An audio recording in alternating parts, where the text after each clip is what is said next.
Ray, thank you very much. Helga, everyone that's worked on this, thank you so very much. What a critical time. I bring you greetings from liberty-loving Utah. Many of our House and Senate delegation would be here. They are in session right now, fighting the good fight. Just yesterday, I report from Utah that our House and Senate passed Senate Joint Resolution 6. The people of Utah and all other states have the right to ignore and reject all unwarranted assumptions of power by other entities within its boundaries.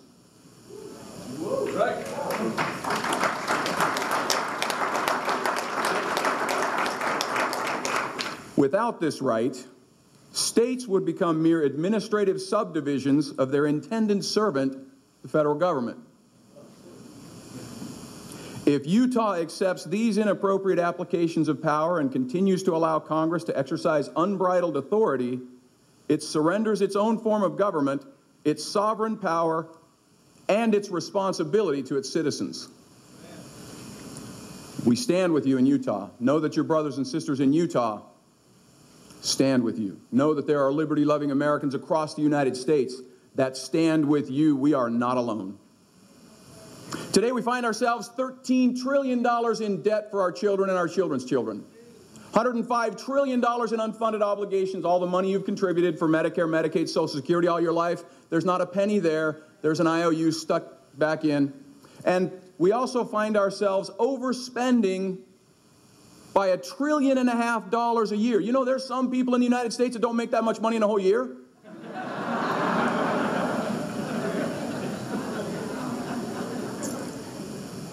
Most of our states and cities and individuals now find themselves in the monkey trap. You know what a monkey trap is, right? It's that narrow-necked jar. It's got an orange inside, and they reach into the orange and say, I'm not letting go. You can take me to the zoo or worse, but I'm not letting go of that orange. And I'm going to hang on to that no matter what it costs. And off we're going to the zoo right now because we're hanging on and we won't get out of that monkey trap. That's in our cities. That's in our counties. That's in our states. Right.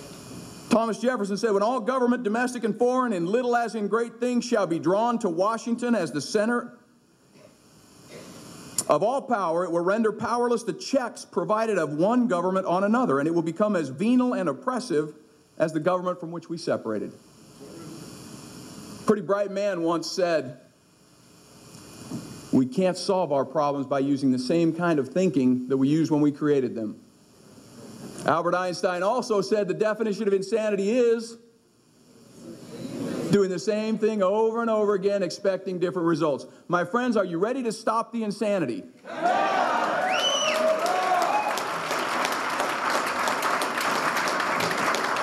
So how do we do this? This week we celebrate the 30th anniversary of the Miracle on Ice. You remember where you were? Ragtag bunch of kids in the height of the Cold War took on the evil empire Soviet Union and beat the crap out of them. I remember where I was. I remember jumping up and down in the streets. I remember exactly what I was doing. It seems to me that our system today is so much like playing a hockey game on a football field. The skates don't slide very well. The puck doesn't move around very well. And so the teams just line up and they beat each other over the head with sticks. One team gets the advantage, the other team calls in some free agents with bigger sticks and they whack them over the head. The fans go, this is pretty dumb. They're about to leave, and so you know what they do. They start throwing out free beer and hot dogs to the crowds to keep them from leaving. And never once do they think, you know what, if we just got back to the ice arena, this game might advance a little bit better. My friends, it's time to move the game back to the ice arena, which is our federalist constitutional system of government where we have strong, sovereign states that are the ultimate check and balance to an out-of-control federal government.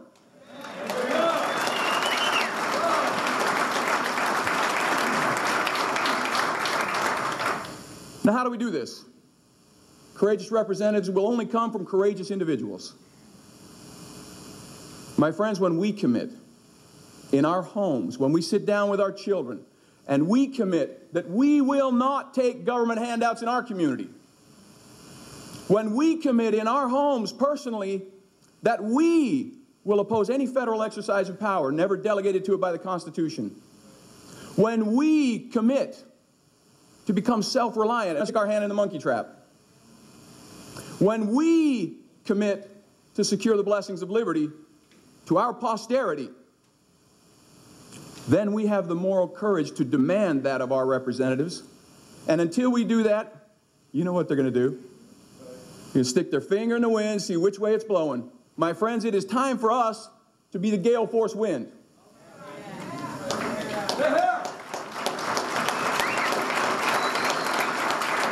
Will you commit today? Will you commit to teach 10 people in your sphere of influence? Will you commit to help them find 10 people in their sphere of influence? It starts with us. Will you commit to demand of your representatives that they reject and oppose any form of federal power that was not delegated to it by the Constitution? Will you commit today?